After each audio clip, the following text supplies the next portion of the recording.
Hey guys, welcome to Asta's Day Device, and today I'm gonna talk about the very basics of the background of PUGG. So without wasting your time, let's jump into the video. The background of PUGG Freud once said the ID represents the desire and the ego is responsible for dealing with the real world. The superego is the conscience or inner moral judgment.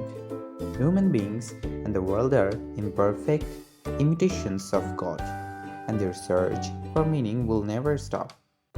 The search for meaning is the value of human beings themselves, and the metaverse is worth a lifetime of exploration. Chasing the ID.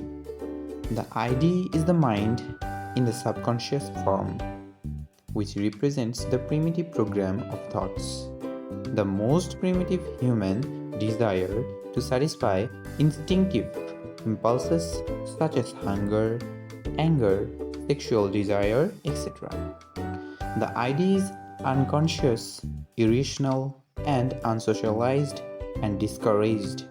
The ID follows only the one principle, the pleasure principle, which means pursuing individual biological needs such as satisfaction of food and sexual desire and avoiding pain.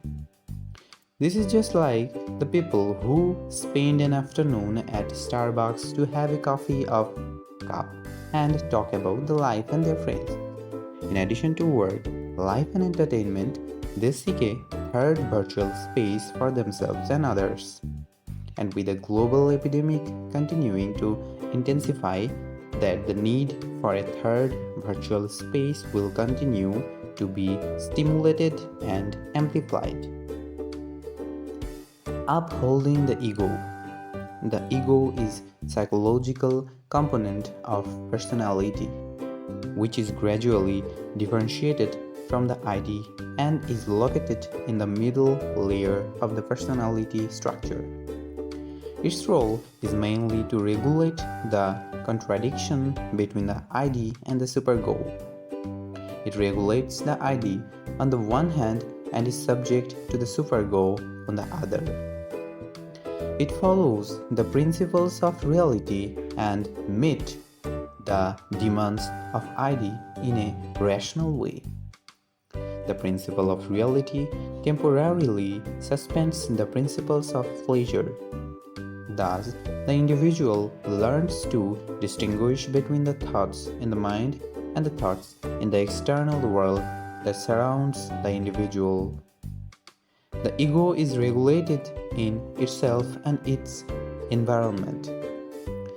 This phenomenon is invisibly dominated by class, status, and position of the real human being.